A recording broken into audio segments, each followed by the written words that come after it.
Hello students, कैसे हैं आप लोग। उम्मीद करते हैं आपकी पढ़ाई बहुत अच्छी चल रही होगी और आप मन लगाकर मेहनत कर रहे होंगे। तो आज हम पढ़ने जा रहे हैं law of multiple proportion and law of reciprocal proportion. तो चलिए स्टार्ट करते हैं some basic concept of chemistry का lecture number 11। Law of multiple proportion. Law of multiple proportion क्या बताता है कि व्हेन टू और मोर देन टू एलिमेंट, दो या दो से अधिक element combine to form number of compound. जैसे अगर मैं बात करूं कार्बन और ऑक्सीजन की, ठीक है, मान लिया हमने दो एलिमेंट हैं ये। अब ये दोनों कंपाउंड मिलके एक कंपाउंड बनाएंगे CO और एक कंपाउंड बनाएंगे CO2, ठीक है। दो ही एलिमेंट हैं कार्बन और ऑक्सीजन और उनसे दो तरह के कंपाउंड बन रहे हैं, ठीक है।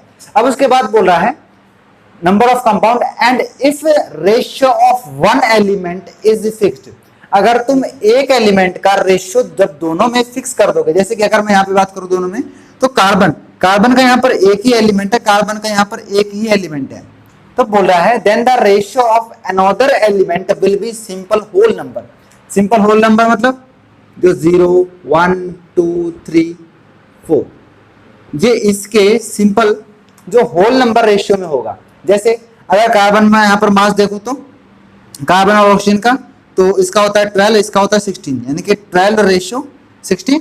और यहाँ पर देखूंगा तो 12 रेशियो 32, क्योंकि 16 गुणा में 2 और इधर 12।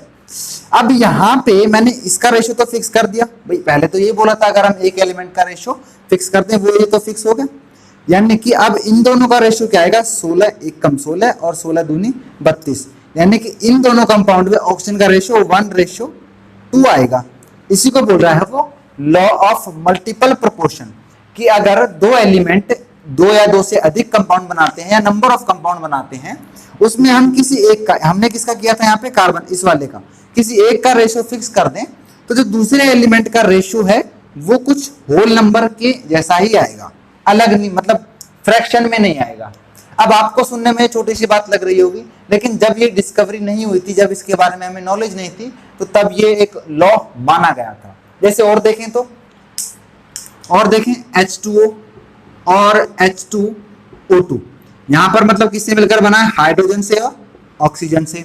अब यहां पर देखें हाइड्रोजन और ऑक्सीजन का रेशियो, तो यहां पर 2:16 होगा और इधर 2:32 होगा, है ना। अब ये वाला पोर्शन अपने को फिक्स कर दिया हमने, दोनों में दो दो है, फिक्स कर दिया, तो यहां पर इसका रेशियो क्या आएगा, 1:2, यही बनेगा, ठीक।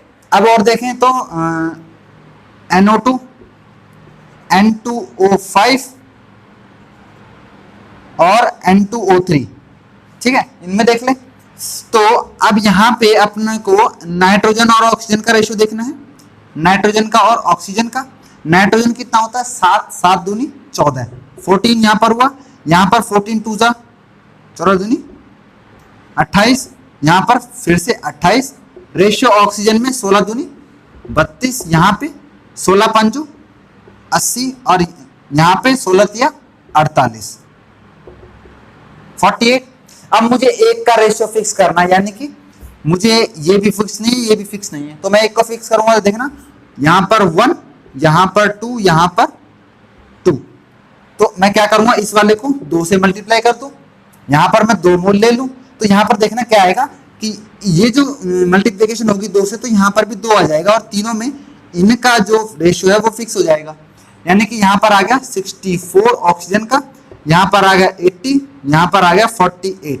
अब 16 के पारे में तीनों आते हैं, देखो 16 तिये 48, 16 चौके 64 और 16 पंजू 80, यानी कि इन तीनों का रेशियो क्या आएगा, 4:5:3।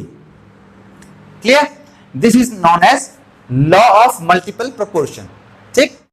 Limitation of law of multiple proportion, इसकी लिमिटेशंस क्या क्या है कि not applicable for isotopes. Isotopes जैसे कि मान लो 1H1 1H2 1H3, protium deuterium tritium.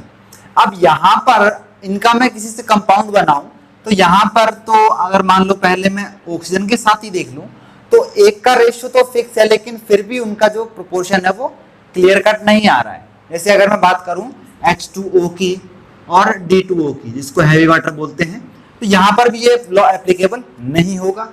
दूसरा, not applicable for non stoichiometric compound.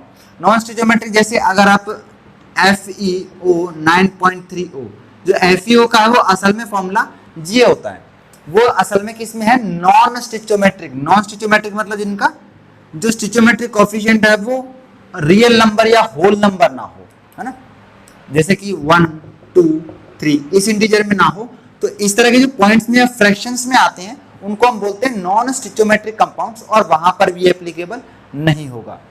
Next बात करते हैं लॉ ऑफ रेसिप्रोकल प्रोपोर्शन की। ये बड़ा इंटरेस्टिंग है कि when two element combine separately with third element, the ratio in which they do so either be sum or same multiple in which they combine each other। कहना क्या चाह रहा है कि जब दो एलिमेंट, मान लिया कि मैंने एक एलिमेंट ए ये रहा, एक एलिमेंट बी ये रहा, ठीक है, दो element combine separately with third, अब ये सेपरेटली कंबाइन कर रहे हैं किसी थर्ड से, मतलब एक एलिमेंट ए हो गया, एक एलिमेंट बी हो गया, अब ये तीसरे से कंबाइन कर रहे हैं, यानी कि यहाँ पर कुछ AC प्रोडक्ट बना रहे होंगे और यहाँ पर कुछ BC प्रोडक्ट बना रहे होंगे, है ना। दो element separately combine with third element and form product, यही बात हुई। With third element and the ratio in which they do so, अब ये किस किस रेशियो में इससे आकर मिल रहे हैं, आइदर भी सम और same multiple proportion, multiple in which they combine each other. अब जो इनका रेशियो है, जैसे कि यहाँ पर बनेगा AB, तो इनका जो आपस में रेशियो बनेगा वो कुछ ना कुछ या तो सम या फिर सेम, है ना, या तो कुछ 2 3 4 की गुणा में होगा, या सेम, जैसा 1 होगा तो 1 ही होगा, उस तरह से कुछ मल्टीप्लाई में होगा, उनके प्रोपोर्शन के आपस में रेशियो उनके मल्टीप्लाइज में होंगे। इसके लिए एग्जांपल से समझते हैं। Best example hydrogen, sulphur and oxygen, ठीक है। अब हाइड्रोजन और सल्फर मिलेगा तो यहाँ पर कुछ H2S बनाएगा, S और O मिलेगा तो मेरे ख्याल से कुछ SO2 बना सकता है, और यहाँ से कुछ H2O बना सकता है, ठीक है। अगर मैं यहाँ पर रेशियो देखूं तो 2:32 आएगा, है ना, 2:32, यानी कि 1:16, है ना। ये किसका है, हाइड्रोजन और सल्फर का, यानी कि इन दोनों की बात हो रही है। अब ये थर्ड एलिमेंट हो गया ना, ये वाला, ये किसी थर्ड एलिमेंट के साथ जाके कंबाइन का होगा, तो अब देखते हैं इनका रेशियो क्या आएगा। इसका रेशियो आएगा 2:16, यानी कि 1:8, और यहां पर आ जाएगा सल्फर, यानी कि 32 रेशियो, और 16 दूनी 32, यानी कि 1:1, यानी कि अब इन दोनों का रिलेशन देखिए, यहां पर आ रहा है 1:8 और यहां पर आ रहा है 1:1, यानी कि ये वाला जो 1 है इन दोनों का एक जैसा हुआ, और उसके बाद ये जो 1 है वो 8 के मल्टीपल में है ना। सम और सेम, पहला वाला तो रेशियो 1 है, लेकिन सम और सेम यानी कि मल्टीपल में होगा उसके 8। ये है हमारा लॉ ऑफ रेसिप्रोकल प्रोपोर्शन।